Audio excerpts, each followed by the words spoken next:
পৃষ্ঠা দেখা যাচ্ছে এটা? ওস্তাদ দেখা যাচ্ছে। আচ্ছা ঠিক আছে।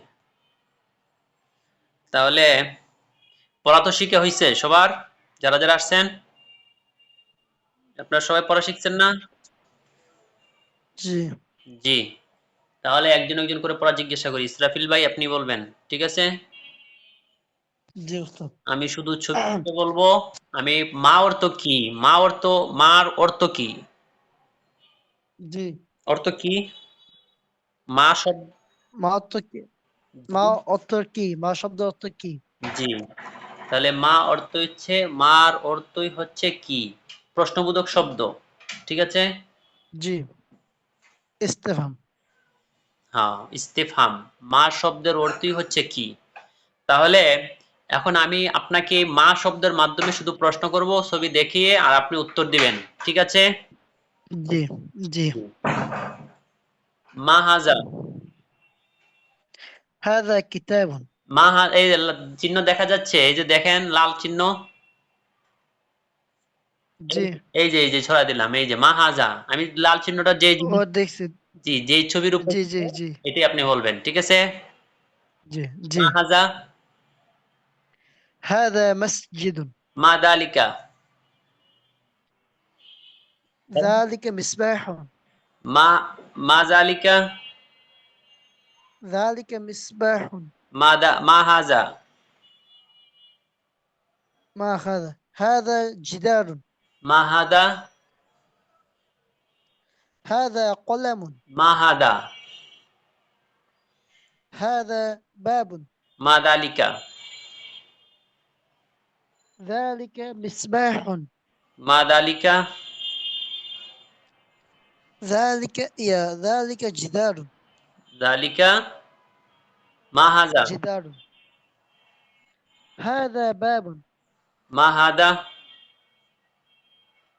هذا كرسي. মা দালিকা।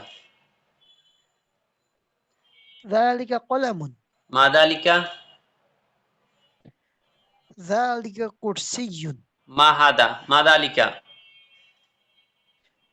هذا سرير. লালা। ذلك سرير. দালিকা ذلك سرير. সরিরুন। سرير. নাম। لأن هذا لأن هذه الصورة بعيد باعتبار الجدار والباب والسرير الآخر، باعتبار هذا هكذا. فهمت؟ نعم. نعم. هذه الصورة أي هذه الأصورة، هذا بعيد باعتبار هذه الأصورة. نعم. نعم. نعم. لذلك يستعمل لهذه الألفاظ ل- لهذه ال... ها. لهذه الألفاظ اسم الإشارة للبعيد. إن كان مذكرا يستعمل المذكر، اسم الإشارة للمذكر. مذكر. نعم. وإن كانت المؤنث يستعمل اسم الإشارة تلك. للمؤنث. فهمت؟ فهمت كلامك. نعم ما شاء الله، جزاك الله أحسن الجزاء. জি। এরপরে ইলিয়াস ভাই, জি আপনি বলেন। হ্যাঁ আপনি বলবেন, আমি আপনাকে জিজ্ঞাসা করব, ঠিক আছে? আসসালামু আলাইকুম ওয়া রাহমাতুল্লাহি ওয়া বারাকাতুহু। ওয়ালাইকুম সালাম। ভাইজান ভালো আছেন? জি ওস্তাদ। জি আপনি বলবেন। মা জি হাদা। ওস্তাদ, জি আছি আলহামদুলিল্লাহ, ভালো আছি। জি বলেন। মা হাদা। এই যে লাল চিহ্ন দেখতে পাচ্ছেন, এই যে চিহ্নটা, জি জি আমি আপনাকে জি যখন জি দেখতেছি। ছবির উপর রাখবো আপনি এটা বলবেন। মা দালিকা। জালিকা কুরসিয়ুন। মা দালিকা। উম, জালিকা মিসবাহুন। মা হাদা। হা- হাদা। হাযা মাসজিদুন। মা হাদা। হা হা হা কুররাসাতুন। হাযি কুররাসাতুন। লা লা বাল আল কিতাব। ও হাযা কিতাবুন। হ্যাঁ, يكتب على الصحفة الطريق. نعم هذا هو كتاب. মাদালিকা, জালিকা কলামুন। মাহাদা, হাজা জিদারুন। মাহাদা, হাজা বাবুন। মাদালিকা, জালিকা জিদারুন। মাদালিকা, বাইত। জালিকা জালিকা বাইতুন। জি মাশাল্লাহ। এরপরে আরেকজন কে বলবেন, হাত উঠান।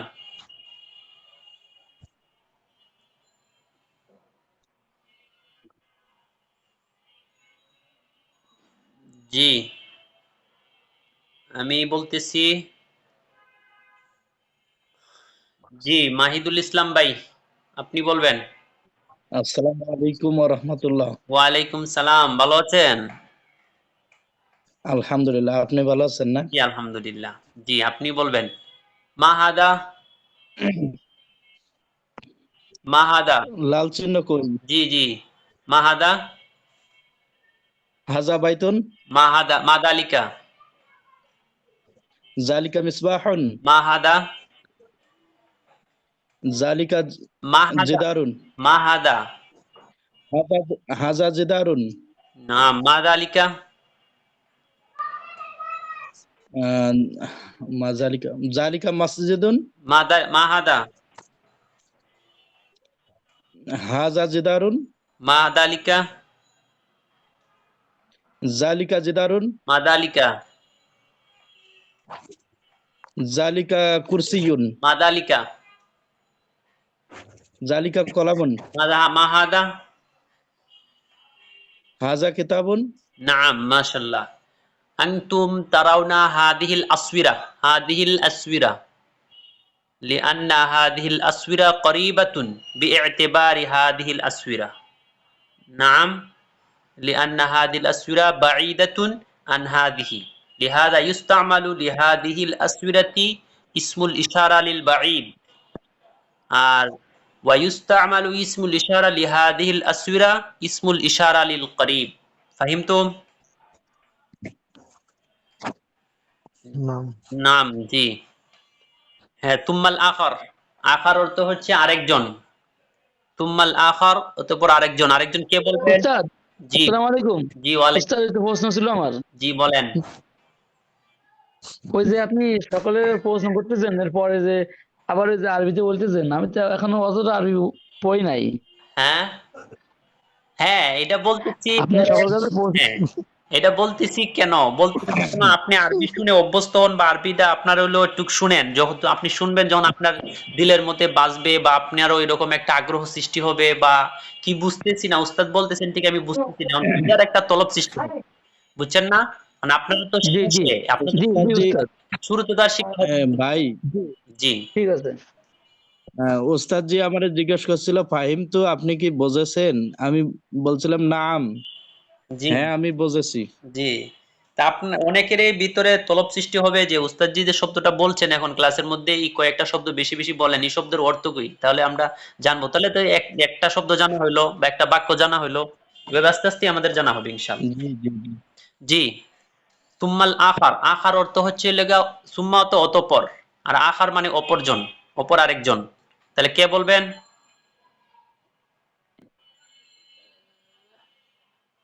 আমি বলবো, জি উস্তাদ জি, আমি বলবো। জি বলেন, তাহলে আপনি বলবেন।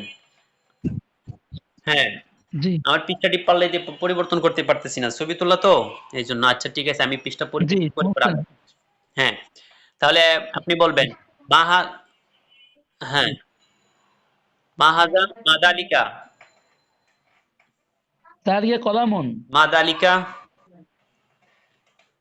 জালিকা কুরসিয়ুন, মাহাদা, হাযা জিদারুন, মাহাদা, হাযা বাইতুন, মাহাদা, হাযা বাবুন, মাহাদা, হাযা কিতাবুন, মাহাদা, হাযা মসজিদুন, মাদালিকা,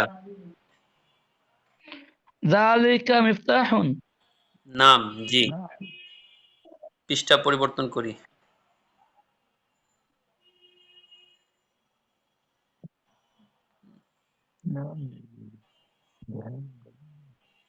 জি, এই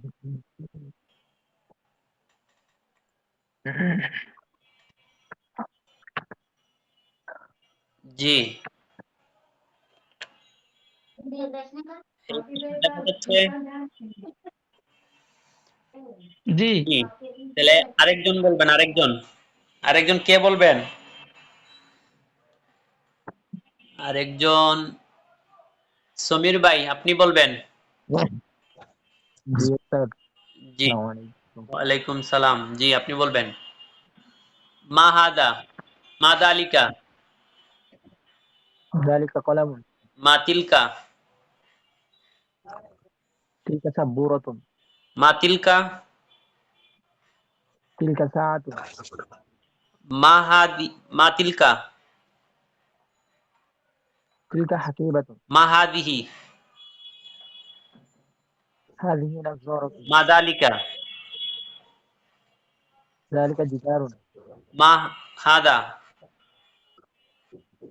হাযা কুরআসাতুন, হাযা কুরসিয়্যুন, মা দালিকা,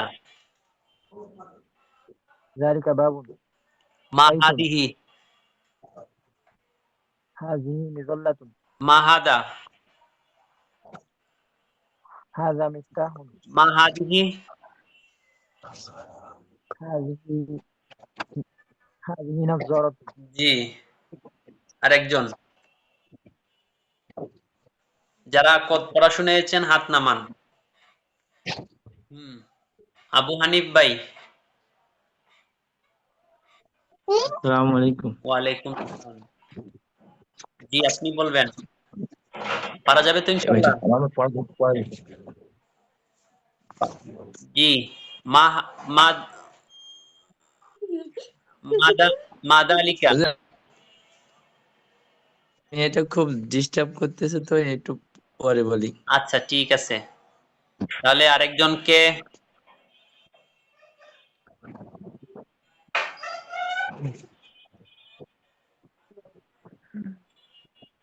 পড়াশোনার নাই এমন কেউ আছেন? রাকিবুল ইসলাম ভাই। রাকিবুল ইসলাম ভাই, জি, আপনি বলবেন। জি। জি, আপনি বলেন। মা তিলকা, আহ, তিলকা হ্যাঁ, সাআতুন, মা তিলকা, তি- তিলকা হুম, সাব্বারাতুন, তিলকা, মা তিলকা, মাররাতান, তিলকা সাব্বারাতুন, লা লা, আহ, তিলকা তিলকা হাকিবাতুন, তিলকা জি, হাকিবাতুন, একটু তিলকা হাকিবাতুন, জি। মা হাদিহি,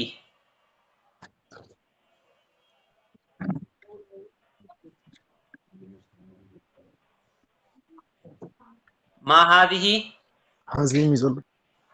হাদিহি মিজাল্লাতুন, নাম, মা হাদা, হাযা কুফলুন, মা হাদা, হাযা কুরসিয়ুন, মা হাদিহি, মা তিলকা, তিলকা সাইয়ারাতুন, নাম, মার তুম্মাল আখার, মা ইয়াস্তাইদ্দু। জি, খুরশেদ আলম ভাই, আপনি বলবেন।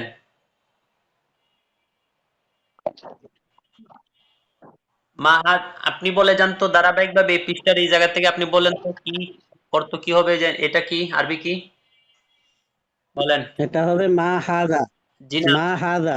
জি না, আপনি শুধু বলেন এটি একটি চাবি, এটি একটি চেয়ার, এটি একটি কলম, এরকম আছে না, এরকম বলে যান। যেটা নিকটে দেখবেন এটার জন্য ইসমুল ইশারা লিল করিব, নিকটবর্তী ইসমুল ইশারা ব্যবহার করবেন, আর যেটা দূরে আছে যেমন এটা দূরে, এটা বাঈদের ইসমুল ইশারা ব্যবহার করবেন। ঠিক আছে, ছবি জি, দেখে দেখে শুধু বলে যান। আগে এটা বলেন এটা আরবি কি।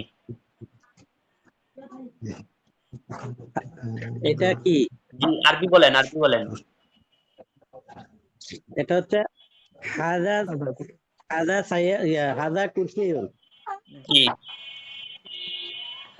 পরেরটা। জি ওস্তাদ, এটা জি, মা, এটা হচ্ছে জালিকাল বাইতুন। জি, এটা হচ্ছে তিলকা সাআতুন। জি এটা হচ্ছে মা হাজা হাজা কুফলুন। এটা হচ্ছে জালিকাল জিদারুন। দাল আলিফ লাম আসছে কেন? আলিফ লাম করা হবে। এটা জালিকাল, জিনা দালিকা জিদারুন। হ্যাঁ জালিকা জিদারুন। জি মাহাদা এটা হচ্ছে মাহাদি এটা হাজি হাজি নজরাতুন। মাহাদা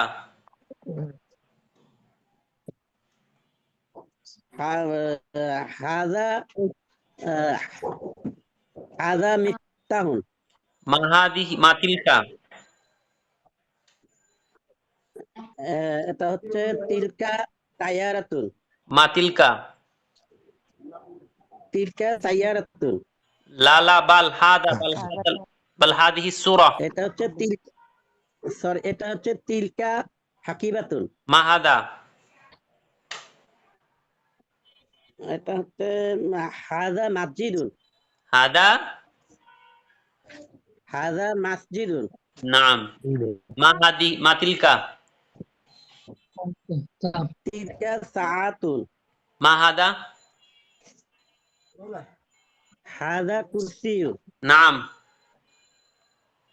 মাইয়াবকা মাইয়াবকি কে বাকি আছেন? মান জি তাহলে আশা করি মোটামুটি এই পার্টটা পড়া হয়েছে আমাদের, ঠিক আছে? আশা করি। জি। আর একটা বিষয় হচ্ছে আপনারা তো তামরিন করেন নাই আগামীকাল। না। আজকের ক্লাসের পর থেকে তামরিন করবেন। কালকে যেহেতু নতুন গ্রুপ করা হয়েছে এই জন্য অনেকেই হতে পারে তামরিন করেন নাই, তবে নিয়মিতভাবে অবশ্যই তামরিন করতে হবে। এক টাইম হইলেও তামরিন করতে হবে।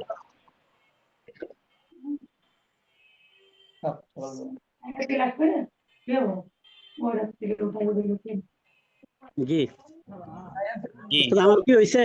জি জি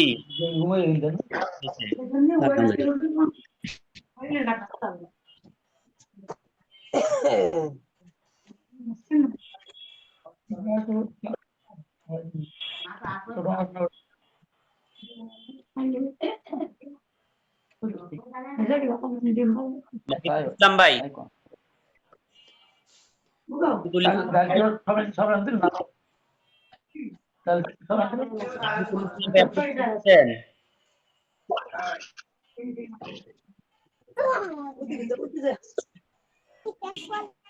আমার কথা কি শুনতেছেন?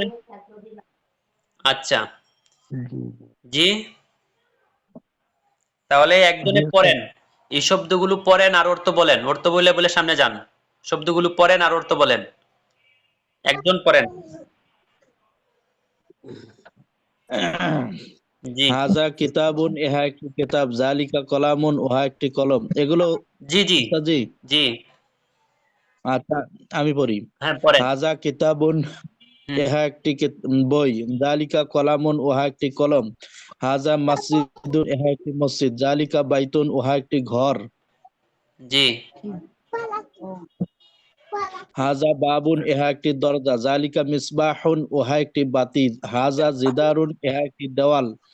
জালিকা কুরসিয়ুন, উহা একটি চেয়ার। হাজা বাইতুন, ইহা একটি ঘর। হাজা কুরসিয়ুন, ইহা একটি চেয়ার। জালিকা মসজিদুন, উহা একটি মসজিদ। হাজা সারিরুন, ইহা একটি খাট। হাজা জিদারুন, ইহা একটি দেওয়াল। জালিকা মিসবাহুন, উহা একটি বাতি। জালিকা সারিরুন, উহা একটি খাট। হাজা বাবুন, ইহা একটি দরজা। জালিকা জিদারুন, উহা একটি দেওয়াল। জি আরেকজন পড়েন। আরেকজন হাদিহি মাদ্রাসা হাজা মাদ্রাসাতুন। হাজি মাদ্রাসাতুন, হাজি এটি একটি মাদ্রাসা। তিলকা সাব্বুরাতুন, এটি একটি ব্যারাক, উহা একটি ব্যারাকপুর। সাব্বুরাতুন হাজি হুজরাতুন, বারবার তিলকা সাব্বুরাতুন। ওটি একটি উহা একটি ব্যারাকপুর। জি হাজি হুজরাতুন, এটি একটি কামলা। তিলকা হাকিবাতুন, ওটি একটি ব্যাগ। হাজি কুরবাসাতুন, এটি একটি খাতা। তিলকা তাওইলাতুন, ওটি একটি টেবিল। হাজি মিসতাহাতুন, এটি একটি রুলার। হাজি সাব্বুরাতুন, এটি একটি ব্যারাকবোর্ড। তিলকা নাফিলাতুন, ও একটি জানালা। হাযিহি তাওইলাতুন, এটি একটি টেবিল। জি। তিলকা তিলকা তিল মিসতারাতুন। তিলকা, জি ওস্তাদ। উহা একটি রুলার। ও তিলকা মিসতারাতুন, তিলকা মিসতারাতুন, ও এটি ও একটি রুলার। তিলকা কুররাসাতুন, ও একটি খাতা। জি হাযিহি হাকিবাতুন, এটি একটি ব্যাগ। জি, আরেকজন পড়েন এরপর থেকে। এরপরে মা। জি। মা হাদিহি, জি না, ঠিক আছে। তাহলে বাকিগুলো হচ্ছে প্রশ্ন। আচ্ছা, তাহলে আরেকজন পড়েন, এই প্রশ্নগুলোই পড়েন, অর্থ কি হবে এটা পড়েন। এই যে মা হাদা, এরপরে লেখা আছে হাদা কিতাবুন, উত্তর দেওয়া আছে, এইভাবে পড়েন। মা হাদা, ইহা কি? হাদা কিতাবুন, ইহা একটি বই। পড়েন তো, আরেকজন পড়েন, নতুন আরেকজন। মা হাজা, ইয়া কি? হাজা কিতাবুন, ইয়া একটি বই। মা জালিকা, জালিকা কলামুন, ও একটি কলম। মা হাজিহি, হাজি মিসতারাতুন, ইয়া একটি রুলার। মা তিলকা, ওহা কি? তিলকা সাবগুরাতুন, ও একটি ব্ল্যাকবোর্ড। জি, এরপরে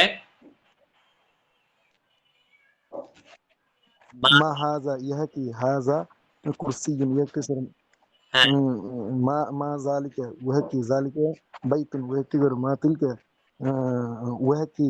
তিলকা সাআতুন, ও একটি ঘড়ি। মা হাজা, ইহা কি? হাজা কুফলুন, ই একটি তালা। মা জালিকা, উহা কি? জালিকা জিদারুন, ও একটি দেওয়াল। মা হাজিহি, ইহা কি? হাজিহি নাজ্জারাতুন, ই একটি চশমা। হুম। মা হাজা, উহা কি? মা হাজা, ইহা কি? হাজা মিফতাহুন, ই একটি চাবি। হুম। মা তিলকা, উহা কি? তিলকা হাকি বাতুন, ও একটি ব্যাগ। মা হাজা, ইহা কি? হাজা মসজিদুন, ই একটি মসজিদ।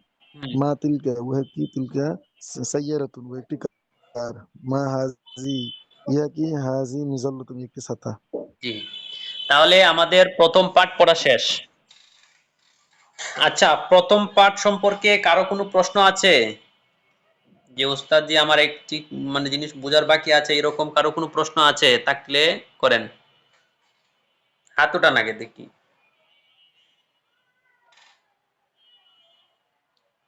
আশা করি সবাই বুঝছেন প্রথম পাঠ, কোনো সমস্যা নেই। প্রথম পাঠের আমরা এই পর্যন্ত কি পড়লাম? প্রথম পাঠের মধ্যে আমাদের প্রথম পাঠের মূল পড়া হচ্ছে তিনটা জিনিস।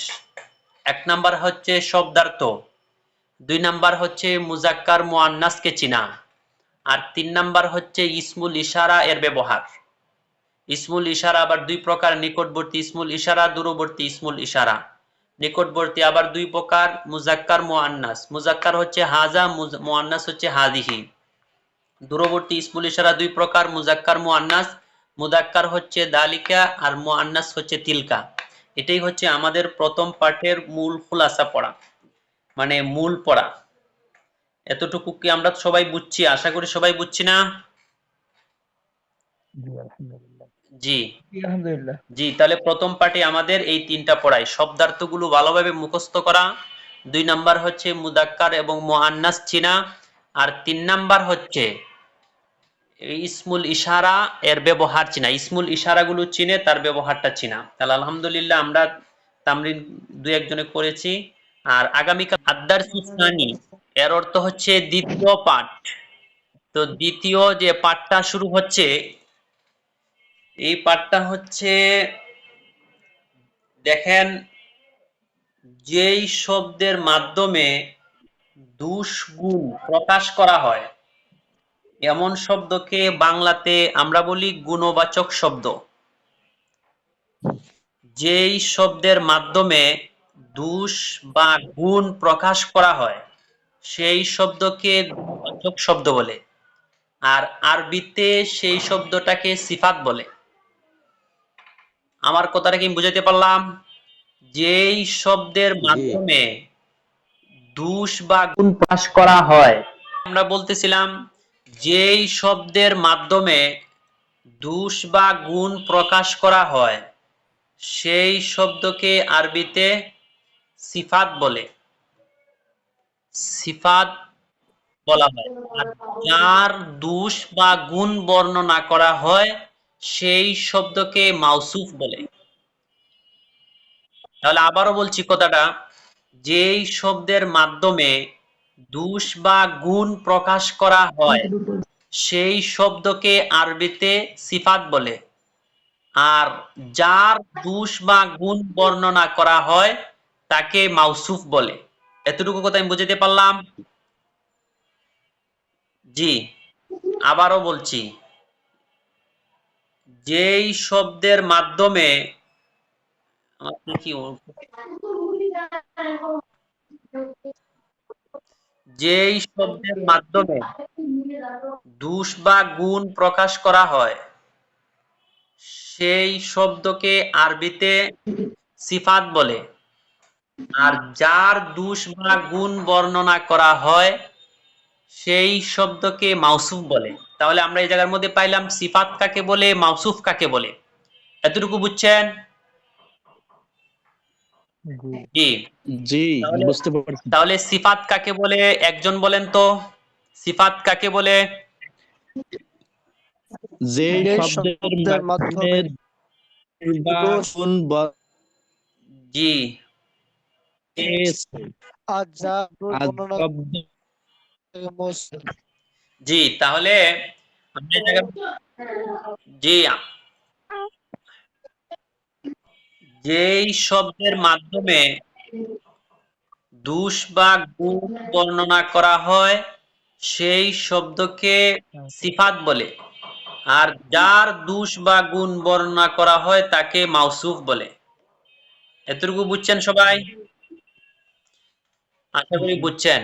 তাহলে একটা উদাহরণ দেই, যেমন আলামুন জামিলুন, আমরা পড়েছিলাম মাদ্রাসাতুন। তাহলে মাদ্রাসাতুন শব্দটা আমাদের মুখস্থ আছে, সেই শব্দ দ্বারাই বলি। মাদ্রাসাতুন অর্থ হচ্ছে মাদ্রাসা। এখন বললাম এখানে লেখা আছে দেখেন জাদিদুন জাদিদাতুন, তাহলে আমরা এখানে একটা নতুন শব্দ লাগিয়ে দিই। তাহলে মাদ্রাসাতুন জাদিদাতুন, জাদিদাতুন জাদিদুন জাদিদাতুনের যে কথা বুঝতে সমস্যা হচ্ছে?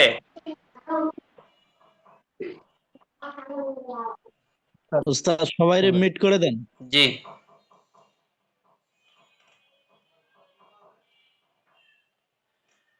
মাদ্রাসাতুন জাদিদাতুন, তাহলে এই জায়গার মধ্যে উদাহরণ হিসেবে আমরা বলি যে মাদ্রাসাতুন জাদিদাতুন একটি নতুন মাদ্রাসা। তাহলে জাদিদাতুন জাদিদুন জাদিদাতুন এর অর্থ হচ্ছে নতুন। দেখেন লেখা আছে এই জায়গার মধ্যে জাদিদুন জাদিদাতুন, শুরুতে লেখা আছে, এই যে দেখেন এই শব্দগুলো জাদিদুন জাদিদাতুন অর্থ হচ্ছে নতুন, অর্থ হচ্ছে নতুন। তাহলে এখন যদি আমরা এই জাদিদাতুন শব্দটা মাদ্রাসাতুন এর সাথে লাগিয়ে দেই তাহলে উচ্চারণ হবে মাদ্রাসাতুন জাদিদাতুন, এর অর্থ হবে একটি নতুন মাদ্রাসা। এই উদাহরণের মধ্যে একটু লক্ষ্য করুন, আমরা বলেছিলাম যেই জিনিসে যেই শব্দে দোষ বা গুণ প্রকাশ করে সেই শব্দকে সিফাত বলে। তাহলে এই জায়গার মধ্যে মাদ্রাসাতুন জাদিদাতুন, জাদিদাতুন হচ্ছে সিফাত আর মাদ্রাসাতুন হচ্ছে মাউসুফ। কিভাবে? যে দেখেন মাদ্রাসা, মাদ্রাসা এটা কি নতুন না পুরাতন, প্রসিদ্ধ না অপ্রসিদ্ধ, ভালো না খারাপ, বড় না ছোট, এগুলো তো একটা গুণ, মাদ্রাসার একটা গুণ, যে মাদ্রাসা বড় হইতে পারে, ছোট হইতে পারে, ভালো হইতে পারে, খারাপ হইতে পারে, প্রসিদ্ধ হইতে পারে, অপ্রসিদ্ধ হইতে পারে, সুন্দর হইতে পারে, অসুন্দর হইতে পারে। এগুলো মাদ্রাসার গুণ। তাহলে এই জায়গার মধ্যে মাদ্রাসার একটা গুণ হচ্ছে নতুন হওয়া, পুরাতন হওয়া, এটাও একটা গুণ। তাহলে এই জায়গার মধ্যে জাদিদাতুন শব্দটি মাদ্রাসাতুন এর গুণ বর্ণনা করছে, যে মাদ্রাসাটি কেমন, বলতেছে মাদ্রাসা হচ্ছে নতুন। তাহলে আমরা সব বলেছিলাম যেই শব্দে দোষ বা গুণ বর্ণনা করে সেই শব্দকে সিফাত বলে। এই জায়গার মধ্যে মাদ্রাসাতুন জাদিদাতুনের মধ্যে জাদিদাতুন হচ্ছে সিফাত আর মাদ্রাসাতুন শব্দটি হচ্ছে মাউসুফ। মাদ্রাসাতুন মাউসুফ কেন? যার গুণ বর্ণনা করা হয় সেই শব্দকে মাউসুফ বলে। তাহলে সেই হিসাবে মাদ্রাসাতুন এর গুণ বর্ণনা করা হচ্ছে, এই জন্য মাদ্রাসাতুন হচ্ছে মাউসুফ আর জাদিদাতুন হচ্ছে সিফাত।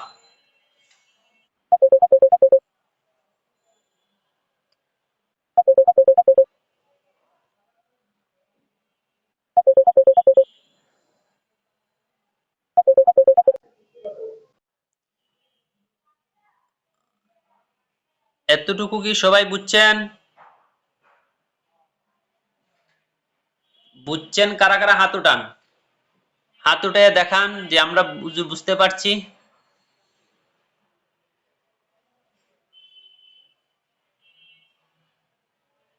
জি, তাহলে আশা করি সবাই বুঝছেন। জি, তাহলে আবারও বলি, পড়া শুরু করছি, আরেকবার বলি, শুনেন।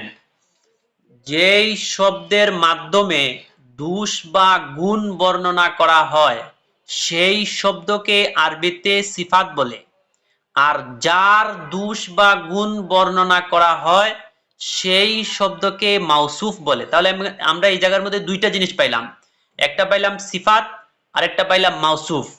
এখন যদি আমাকে আপনাদেরকে জিজ্ঞাসা করা হয়, বলেন তো সিফাত কাকে বলে, তাহলে বলতে হবে যেই শব্দের মাধ্যমে দুষ বা গুণ বর্ণনা করা হয় সেই শব্দটাকে সিফাত বলে।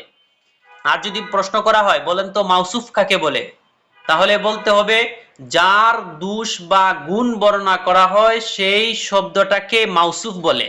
যেমন উদাহরণ হিসেবে আমরা বলি, যেমন মাদ্রাসাতুন জাদিদাতুন বা জামিলাতুন।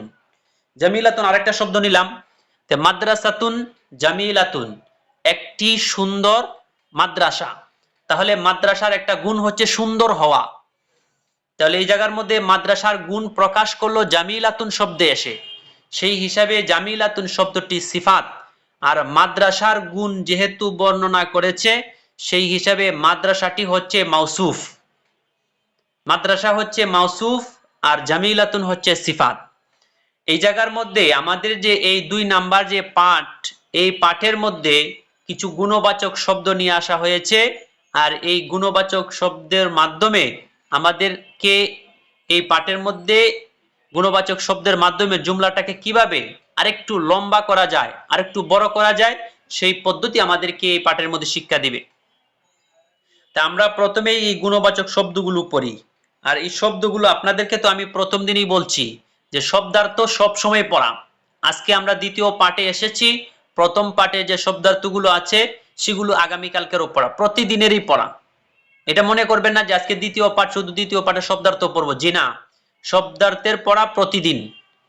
আগামীকালকে আবার, আগামীকালকেও পিছনে যে শব্দার্থগুলো আছে সেগুলো একবার হোক দুইবার হোক রিভাইজ দিবেন। দেখবেন এমন একটা সময় আসবে শুধু আপনি খালি 1 মিনিটেই 1 পৃষ্ঠার শব্দ কি অনেক শব্দ আপনি পড়ে ফেলতে পারবেন। আর যদি এই শব্দগুলো রিভাইজ না দেন তাহলে ভুলে যাবেন, মনে থাকবো না। এজন্য শব্দার্থ প্রতিদিনেরই পড়া। আজকে আমরা আরো কিছু নতুন শব্দ শিখব। জাদিদুন, জাদিদাতুন এর অর্থ হচ্ছে নতুন। কদিমুন, কদিমাতুন।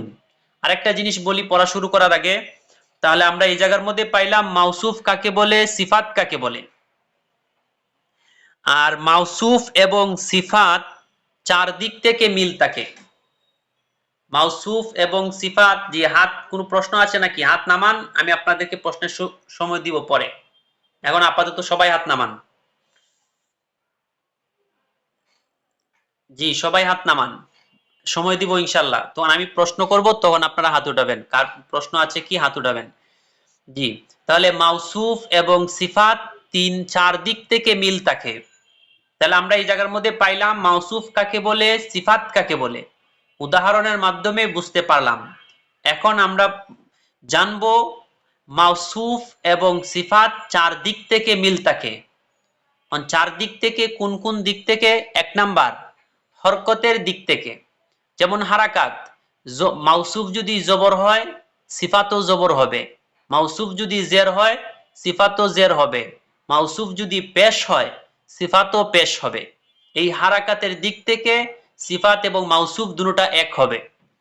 2 নাম্বার হলো মুজাক্কার এবং মুআন্নাস, এর দিক থেকে মিল থাকবে। মাউসুফ যদি মুজাক্কার হয় সিফাতও মুজাক্কার হবে, মাউসুফ যদি মুআন্নাস হয় সিফাত ও মুআন্নাস হবে। এটা 2 নাম্বার দিক থেকে মিল। 3 নাম্বার হচ্ছে মারেফা এবং নাকেরা। মারেফা এবং নাকেরা কাকে বলে এটা আমরা আগামীকাল পড়বো। এখন আপাতত আগামী বলতে সামনে একটা পাঠ আসতেছে, সেই পাঠের মধ্যে আমরা পড়বো।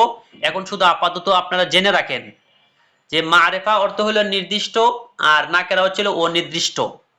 তাহলে এই জায়গার মধ্যে মারেফা এবং নাকেরার দিক থেকে মিল থাকবে।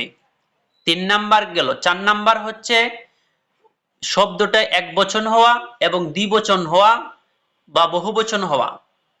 আরবিতে বচন হচ্ছে 3টা, এক বচন, দ্বিবচন, বহুবচন। আর বাংলা বা ইংরেজিতে বচন হচ্ছে দুইটা, অর্থাৎ 2 প্রকার, এক বচন, বহুবচন। আমাদের আরবিতে বচন হচ্ছে 3টা, এক বচন, দ্বিবচন, বহুবচন। তাহলে বচনের দিক থেকে মিল থাকা, অর্থাৎ মাউসুফ যদি এক বচন হয় সিফাতটাও এক বচন হবে, মাউসুফ যদি দ্বিবচন হয় সিফাতও দ্বিবচন হবে, মাউসুফ যদি বহুবচন হয় সিফাতও বহুবচন হবে। তাহলে আমরা এই পর্যন্ত কি পাইলাম যে মাউসুফ কাকে বলে, সিফাত কাকে বলে। তাহলে মাউসুফ বলা হয় যে যা, সিফাত বলা হয় যা যেই শব্দে দোষ বা গুণ বর্ণনা করে সেই শব্দকে সিফাত বলে, আর যার দোষ বা গুণ বর্ণনা করা হয় তাকে মাউসুফ বলে। যেমন মাদ্রাসাতুন জামিলাতুন, মাদ্রাসাতুন শব্দটি হচ্ছে মাউসুফ, জামিলাতুন শব্দটি হচ্ছে সিফাত। কেননা জামিলাতুন মাদ্রাসাতুন এর গুণ বর্ণনা করেছে, সেই হিসাবে জামিলাতুন সিফাত, মাদ্রাসাতুন মাউসুফ। সিফাত এবং মাউসুফ 4 দিক থেকে মিল থাকে। 1 নাম্বার হরকতের দিক থেকে মিল থাকে। মাউসুফ যদি জবর হয় সিফাতও জবর হবে, মাউসুফ যদি জের হয় সিফাতও জের হবে, মাউসুফ যদি পেশ হয় সিফাতও পেশ হবে। এটা হচ্ছে এক দিক থেকে মিল, হারাকাতের দিক থেকে মিল থাকা। 2 নাম্বার হচ্ছে মুদাক্কার এবং মুআন্নাসের দিক থেকে মিল থাকা। মাউসুফ যদি মুদাক্কার হয় সিফাতও মুদাক্কার হবে, মাউসুফ যদি মুআন্নাস হয় সিফাতও মুআন্নাস হবে। 2 নাম্বার। 3 নাম্বার হচ্ছে মারেফা এবং নাকেরা, নির্দিষ্ট এবং অনির্দিষ্ট হওয়ার দিক থেকে মিল থাকা। মাউসুফ যদি নির্দিষ্ট হয় সিফাতও নির্দিষ্ট হবে, মাউসুফ যদি অনির্দিষ্ট হয় সিফাতও অনির্দিষ্ট হবে। এটা 3 নাম্বার দিক থেকে মিল।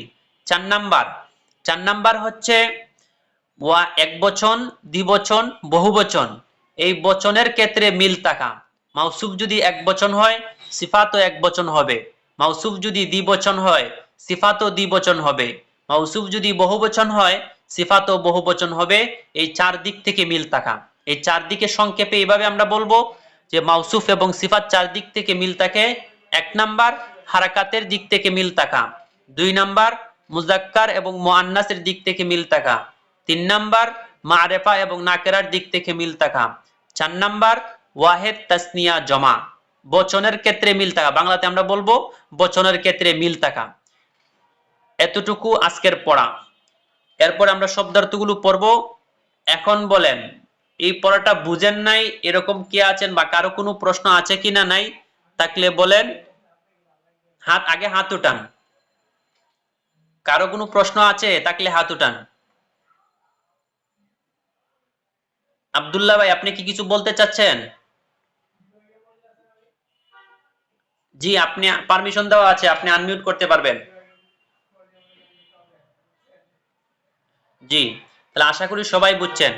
আজকের যে পড়াটা, এই পড়াটার একটা শীট আছে, শীটটা আমি আপনাদেরকে আগে দেখাচ্ছি, পরে আমরা কিতাবের কিছু শব্দার্থ আমরা দিয়ে দিব।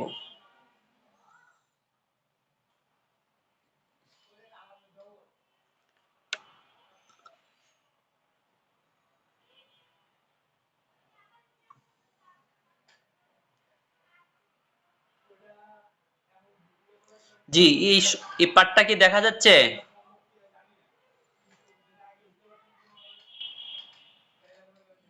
জি,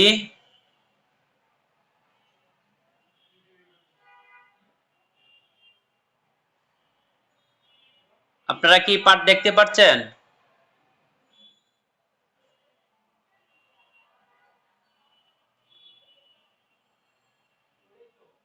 জি দেখতে পাচ্তেছি। আচ্ছা, জি, তাহলে এই শব্দ আপনারা এইগুলো দেখেন, এই যে শীট, আজকের পড়া শীট হচ্ছে এটা, যে পড়েন যে সিফাত ও মাউসুফ এর আলোচনা, মাউসুফের আলোচনা। যেই শব্দগুলো দুষ বা গুণ বোঝায় তাকে গুণ প্রকাশক বা গুণ প্রকাশক শব্দ আর আরবিতে বলে সিফাত। গুণ প্রকাশক শব্দ বা সিফাত বলে, বা শব্দটা পরে চলে গেছে, বা সিফাত বলে। আর যার দুষ বা গুণ প্রকাশ করলো তাকে মাউসুফ বলে। তাহলে যেই শব্দে দুষ প্রকাশ করে বা গুণ প্রকাশ করে সেই শব্দকে সিফাত, আর যার দুষ বা গুণ প্রকাশ করে তাকে মাউসুফ বলে। যেমন আলামুন জামিলুন, আলামুন এর অর্থ হচ্ছে পতাকা, আর জামিলুন এর অর্থ হচ্ছে সুন্দর। তাহলে একটি সুন্দর পতাকা, এখানে আলামুন শব্দটি হচ্ছে মাউসুফ আর জামিলুন শব্দটি হচ্ছে সিফাত। কেননা আলামুন শব্দটি এর গুণ প্রকাশ করা হয়েছে, তাই আলামুন শব্দটি মাউসুফ, আর জামিলুন শব্দটি আলামুনের গুণ প্রকাশ করেছে, তাই জামিলুন শব্দটি হচ্ছে সিফাত। উদাহরণকেও একটু বিশ্লেষণ করে বোঝানো হয়েছে। এরপরে বলা হয়েছে সিফাত এবং মাউসুফ। মাউসুফ এই শব্দটা আসে নাই, চার দিক থেকে মিল থাকে, চার শব্দটা ছুটে গেছে, তাহলে চার দিক থেকে মিল থাকা জরুরি। এক নাম্বার এরাব, এরাব এটাকে বলা হয়েছে এরাবের দিক থেকে। এরাব এর অর্থ হচ্ছে হারাকাত, হারকাত জবর জের পেশ। এরাবের দিক থেকে মিল থাকে, যেমন আলামুন জামিলুন, হরকতের দিক থেকে মিল। মুযাক্কার মুআন্নাসের ক্ষেত্রে মিল থাকতে হবে। মুযাক্কার মুআন্নাস, মাউসুফ যদি মুযাক্কার হয় সিফাতও মুআন্নাস, যেমন মাদ্রাসাতুন জামিলাতুন, আলামুন জামিলুন। প্রথমটা মুআন্নাসের উদাহরণ আর দ্বিতীয়টা হচ্ছে মুযাক্কারের উদাহরণ। 3 নাম্বার মাআরিফা এবং নাকেরা, নির্দিষ্ট এবং অনির্দিষ্ট হওয়ার দিক থেকে মিল থাকতে হবে। যেমন আল আলামুল জামিলু, প্রথমটা হচ্ছে আলিফ লাম যুক্ত ইসিম, প্রথম উদাহরণের মধ্যে প্রথম যে শব্দটা আল আলামু আলিফ লাম যুক্ত ইসিম, আল আল জামিলু আলিফ লাম যুক্ত ইসিম। আর 2 নাম্বার যে উদাহরণ মাদ্রাসাতুন জামিলাতুন, আলিফ লাম মুক্ত ইসিম, আর জামিলাতুন আলিফ লাম মুক্ত ইসিম। অর্থাৎ এই দ্বিতীয় উদাহরণের মাধ্যমে আলিফ লাম নাই দুনো শব্দের মধ্যেই, আর প্রথম উদাহরণের মধ্যে আলিফ লাম আছে দুনো শব্দের মধ্যেই, এই দিক থেকে মিল থাকা। 4 নাম্বার হচ্ছে ওয়াহিদ তাসনিয়া জমা। আরবিতে এক বচনকে ওয়াহিদ বলা হয়, আর দ্বিবচনকে তাসনিয়া বলা হয়, আর বহুবচনকে জমা বলা হয়। তাহলে সেই ক্ষেত্রে আমরা বলবো যে বচনের ক্ষেত্রে মিল থাকা। যেমন মাদ্রাসাতুন জামিলাতুন শব্দটি এক বচন, আর দ্বিবচন হচ্ছে মাদ্রাসাতানে জামিলাতানে, জামিলাতানে। একটা উদাহরণ দেওয়া হয়েছে দেখেন, এক চক আকারে মাদ্রাসাতুন জামিলাতুন, তো মাদ্রাসাতুন হচ্ছে মাউসুফ আর জামিলাতুন হচ্ছে সিফাত। তাহলে এই চিত্রটা বুঝতে পারছেন তো? জি জি ইনশাআল্লাহ। জি, তাহলে আমরা আজকে পড়া কি? 3 নম্বরটা আরেকবার একটু বলবেন। জি 3 নম্বরটা আবার একটু বলবেন। 3 নাম্বার মারেফা ও নাকেরা এর ক্ষেত্রে মিল থাকতে হবে। মারেফা এবং নাকেরা, মারেফা এর অর্থ হচ্ছে নির্দিষ্ট, আর নাকেরা এর অর্থ হচ্ছে অনির্দিষ্ট। এটা আমরা সামনের পাঠে আসবে, সামনের পাঠে পড়াবো, এজন্য আপাতত শুধু শব্দটুকু জেনে রাখেন। মারেফা কাকে বলে, নাকেরা কাকে বলে, মারেফা কত প্রকার, নাকেরা কত প্রকার, কি কি সবগুলো পড়ানো হবে ইনশাআল্লাহ সামনে। এজন্য এটার আমি বিশ্লেষণ করতে চাচ্ছি না, শুধু শব্দটা জেনে রাখেন। মারিফা অর্থ হচ্ছে নির্দিষ্ট, আর নাকেরা শব্দ হচ্ছে নাকেরা এর অর্থ হচ্ছে অনির্দিষ্ট। এক্ষেত্রে দুই শব্দ মিল থাকতে হবে। আর 4 নাম্বার হচ্ছে ওয়াহেদ, ওয়াহেদ অর্থ এক বচন, আর তাসনিয়া এটা অর্থ হচ্ছে দ্বিবচন। আর জমা আরবিতে বলা হয় জমা, আর এর অর্থ হচ্ছে বহুবচন। তাহলে আরবিতে বচন 3 প্রকার, এক বচন, দ্বিবচন, বহুবচন। আর বাংলা বা ইংরেজিতে বচন হচ্ছে 2 প্রকার, এক বচন, বহুবচন। তাহলে সেই হিসাবে আরবিতে এক বচন, দ্বিবচন, বহুবচন, এই বচনের ক্ষেত্রে দুটো শব্দ মিল থাকতে হবে। অর্থাৎ মাউসুফ যদি এক বচন হয় সিফাতও এক বচন হবে, মাউসুফ যদি দ্বিবচন হয় সিফাতও দ্বিবচন হবে, মাউসুফ যদি বহুবচন হয় সিফাতও বহুবচন হবে। জি বুঝছেন? উস্তাদ জি, আমার একটা প্রশ্ন ছিল। জি ওই 1 নম্বরটা, ওই যে ইরাবের যে এখানে মিল থাকতে হবে, তা কোন ইরাবটা মিল থাকতে হবে? মানে মাউসুফের মধ্যে যেই আরাবটা আসবে সিফাতের মধ্যে সেই আরাবটা আসতে হবে। কারণ মাউসুফের মধ্যে যদি জবর হয় সিফাতের মধ্যেও জবর হবে, মাউসুফের মধ্যে যদি জের হয় সিফাতের মধ্যেও জের হবে, মাউসুফে যদি পেশ হয় সিফাতের মধ্যেও পেশ হবে। এই মাউসুফের মধ্যে যে আরাব হবে সেই আরাবের মধ্যে মিল থাকতে হবে, সিফাতও সেই আরাব হবে। মানে আমি বলতে ওস্তাদ জি, চাচ্ছি যে জি ওই ইরাবটা কি ওস্তাদ জি, প্রথম যেটা হবে সেটাই? ওস্তাদ জি উনি যেটা জিজ্ঞেস করতেছে, ওস্তাদ জি জি উনি যেটা জিজ্ঞেস করতেছে যে ওই শেষের এর আপনার কথা। হ্যাঁ, শেষের শব্দের যে শেষ আছে না, শব্দের জি যে যেমন আলামুন এই জায়গার মধ্যে দেওয়া হয়েছে, যে তানবিন দেওয়া হয়েছে না শব্দের শেষে, জি ওই শেষের যে আরবটা থাকবে সেই আরবের ক্ষেত্রে মিল থাকতে হবে। আরো দ্বিতীয় যে জি অক্ষর আছে সেটার ক্ষেত্রে না। যেমন ধরেন প্রথম যে উদাহরণ দেওয়া হয়েছে আলামুন, আইন লাম মিম, তা আইনের উপর জবর আছে, লামের উপর জবর আছে, তাহলে এই দুটার ক্ষেত্রে না, শেষে যে আরবটা হবে, শেষে যে জবর জের পেশ হবে শব্দের শেষে, ওই শেষের ক্ষেত্রে মিল থাকতে হবে। দেখা হবে শব্দের শেষ জি উস্তাদ। বর্ণের মধ্যে জবর আছে না, জের আছে না, পেশ আছে, তাহলে সিফাতের মধ্যে যে শব্দের শেষ যে অক্ষরটা আসবে এই অক্ষরের মধ্যেও সেই আরবটাই দিতে হবে, বাকি সামনের যে অক্ষরগুলো আছে সেগুলোর ক্ষেত্রে না। বুঝছেন? জি বুঝছি, এটাই আর কি একটু বুঝছিলাম না। আচ্ছা আচ্ছা, জি। তাহলে আমরা তো বলেছিলাম আপনাদেরকে ইনশাল্লাহ আপনারা হরকত ছাড়া ইয়ারাব পড়তে পারবেন, বলছিলাম না ইনশাল্লাহ। এই যে দেখেন এখন মাত্র একটা পাইলেন, এটা যদি আপনি খেয়াল করেন দেখবেন অনেক জায়গায় আপনি হরকত লাগানো আপনার জন্য সহজ হয়ে যাবে। যখন দেখবেন আপনি মাউসুফের মধ্যে জবর হয়ে গেছে তখন সিফাতের মধ্যে অটো জবর দিয়ে দিবেন।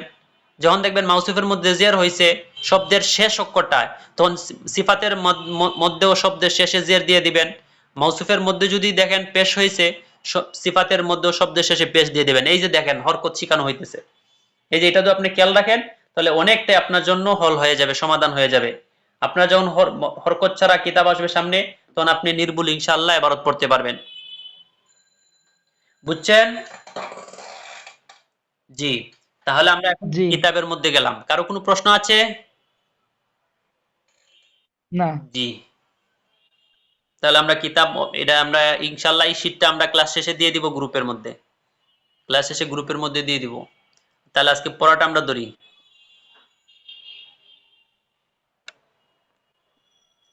এরপরেও যদি কারো কোনো প্রশ্ন থাকে বা বুঝার বাকি থাকে তাহলে গ্রুপের মধ্যে আমরা সাথীদেরকে জিজ্ঞাসা করব, যে সাথী পারেন উনি অবশ্যই বলে দিবেন, বিনয়ের সাথে বলে দিবেন। তাহলে উনারও বলার একটা চর্চা হবে, বা এই বললে উনারও ফায়দা হবে, সাথে সাথে উনার একটা খেদমত হবে। ইনশাল্লাহ বলে দেবেন। আপনার যদি কারো কোনো প্রশ্ন থাকে বা খটকা থেকে থাকে, যে একটু মানে একটু সন্দেহ সন্দেহ লাগে, তাহলে সাথীদেরকেও বলতে পারেন, নির্দ্বিধায় বলবেন। ইনশাল্লাহ ওনারাও খুব বিনয়ের সাথে আগ্রহের সাথেই বলবেন। এছাড়া আর না বুঝলে আমি তো আছি। জি, তাহলে এই শব্দগুলো হচ্ছে গুণবাচক শব্দ। যে শব্দগুলো আমরা এখন পড়বো সবগুলো হচ্ছে গুণবাচক শব্দ। তাহলে আমরা বুঝলাম যে গুণবাচক শব্দ যদি হয় তাহলে অবশ্যই কোনো একটা সাথে আসতে হয়, কারণ গুণ তো প্রকাশ করতে হবে। সে নিজে তো গুণ প্রকাশ করে, আর গুণ প্রকাশ করতে হলে তো অবশ্যই একটা শব্দের সাথে আসতে হবে, শব্দ ছাড়া সে একাকী আসবে না। জি, তাহলে জাদিদুন জাদিদাতুন এর অর্থ হচ্ছে নতুন, কদিমুন কদিমাতুন এর অর্থ হচ্ছে পুরাতন বা পুরনো, জামিলুন জামিলাতুন অর্থ হচ্ছে সুন্দর, কাবিরুন কাবিরাতুন অর্থ হচ্ছে বড়, সগীরুন সগীরাতুন অর্থ হচ্ছে ছোট, জাইয়িদুন জাইয়িদাতুন এর অর্থ হচ্ছে ভালো। এই যে দেখেন আমরা অনেক সময় উলামা একরামের মুখ থেকে শুনি সগীরা গুনাহ, কবিরা গুনাহ। তাহলে সগীরা, সগীরাতুন সগীরাতুন অর্থ হচ্ছে ছোট, তাহলে গুনাহ অর্থ গুনাহ, তাহলে সগীরা গুনাহ অর্থ কি দাঁড়াবে? ছোট গুনাহ। কবিরা গুনাহ, কাবিরুন কাবিরাতুন এর অর্থ হচ্ছে বড়, তাহলে বোঝা গেল কাবিরা গুনাহ এর অর্থ হচ্ছে বড় গুনাহ। এই যে দেখেন তাহলে এই জায়গার মধ্যে আমরা পেয়ে যাচ্ছি। তাহলে এই শব্দগুলো যখন আমরা সামনে শুনবো তখন আমাদের জন্য এটা সহজ হবে, বা বোঝাটা আমরা অতি সহজে বুঝতে পারবো। সগীরা গুনাহ কি? সগীরা গুনাহ অর্থ হচ্ছে ছোট গুনাহ, আর কাবিরা গুনাহ কি? কাবিরা গুনাহ হচ্ছে বড় গুনাহ। তাহলে এই শব্দগুলো আমরা ভালোভাবে মুখস্থ করব। এরপরে উদাহরণ দেওয়া হয়েছে, যেমন কিতাবুন জাদিদুন একটি নতুন বই। কিতাবুন জাদিদুন, জাদিদুন অর্থ কি? নতুন। কিতাবুন অর্থ একটি বই, তাহলে একটি নতুন বই। কুররাসাতুন জাদিদাতুন একটি নতুন খাতা। এরপরে দেখেন দুটি করে শব্দ একত্রে পড়ো অর্থ বলো। এখানে কিছু নতুন শব্দ আছে, বেশি না, অল্প কয়েকটা। এই যে দেখেন পৃষ্ঠার শেষে দাগের নিচে তিনটা শব্দ দেওয়া আছে, তিনটা শব্দ নতুন নিয়ে আসা হয়েছে, আর বাকিগুলো আপনারা যে আগের পৃষ্ঠা পড়ে এসেছেন সেই শব্দগুলোই। আর তিনটা শব্দ নতুন, এই তিনটা শব্দ এই জায়গার মধ্যে দেওয়া হয়েছে। যে আলামুন, আলামুন এর অর্থ হচ্ছে পতাকা, একটি পতাকা। মিরওয়াহাতুন একটি পাখা, আমাদের যে পাখা আছে না, এই পাখা। হাদিকাতুন, একটি বাগান। তাহলে হাদিকাতুন এর অর্থ হচ্ছে একটি বাগান, মিরওয়াহাতুন একটি পাখা, আলামুন একটি পতাকা। তাহলে এখন আমরা এই শব্দগুলো ভালোভাবে ইয়াদ করব, মুখস্থ করব, আর এই শব্দগুলো তামরিন করব। পিছনের যে পড়াটা আছে সেটাও তামরিন করব।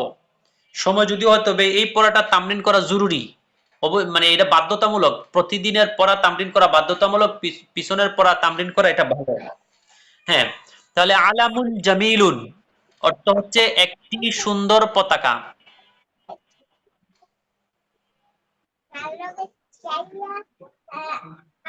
জি, আলামুন জামিলুন জি, একটি সুন্দর পতাকা। কুফলুন জাইদাত, জি, একটু পরে আপনাদেরকে সুযোগ দিব। এখন আমি বলি, আগে শুনেন, পরে ইনশাআল্লাহ জি, এরপরে সুযোগ দিব। সবাই যার যে প্রশ্ন আছে বা যা বলার তখন বলবেন ইনশাআল্লাহ। হ্যাঁ, তাহলে এখন শুনেন আগে। আলামুন জামিলুন একটি সুন্দর পতাকা। জামিলুন অর্থ সুন্দর, দেখেন উপরে লেখা আছে একটি সুন্দর পতাকা। হাদিকাতুন জামিলাতুন, দেখেন দাগের প্রথম অংশে ডান পাশে যে শব্দগুলো লেখা হয়েছে সবগুলো হচ্ছে মুদাক্কার, আর বাম পাশে যে শব্দগুলো লেখা হয়েছে দাগ দিয়ে সবগুলো হচ্ছে মুআন্নাস। তাহলে দেখেন যে মুজাক্কার শব্দটা আমরা পড়েছিলাম, শব্দের শেষে যদি গুলতা না থাকে সেই শব্দটা মুজাক্কার হয়, আর শব্দের শেষে যদি গুলতা থাকে তাহলে সেটা হচ্ছে মুআন্নাস। আলামুন শব্দটা মুজাক্কার, এজন্য তার সিফাতটাও মুজাক্কার এসেছে। আলামুন জামিলুন একটি সুন্দর পতাকা। এরপরে কুফলুন জাইয়িদুন একটি ভালো তালা। মসজিদুন কাবীরুন একটি বড় মসজিদ। বাইতুন সগীরুন একটি ছোট ঘর। মিসবাহুন কদিমুন একটি পুরনো বাতি। হাদিকাতুন, এখন শব্দগুলো মুআন্নাস। হাদিকাতুন জামিলাতুন একটি সুন্দর বাগান। মিরওয়াহাতুন জাইয়িদাতুন একটি ভালো পাখা। মাদ্রাসাতুন কাবীরাতুন একটি বড় মাদ্রাসা। হুজরাতুন সগীরাতুন একটি ছোট কামরা। সাআতুন কদিমাতুন একটি পুরনো বা পুরাতন ঘড়ি। এই শব্দগুলো অনেক, তিনটা শব্দ ছাড়া বাকি শব্দগুলো পিছনে গেছে। এখন যদি পিছনের শব্দগুলো যদি ভালোভাবে ইয়াদ না হয় তাহলে তো এই শব্দগুলো আপনি এখন পারবেন না। এই জন্য এখনো যে তিনটা শব্দ আসছে নতুন, এই শব্দগুলো আরো সামনে, আরো বেশি সামনে আসবে এই শব্দগুলো। কারণ আপনি যদি শব্দগুলো মুখস্থ না থাকে আপনাদের, তাহলে তো সামনেও পারবেন না। এই জন্য শব্দ যেন মিস না হয়, শব্দগুলো বেশি বেশি করে তামরিন করবেন।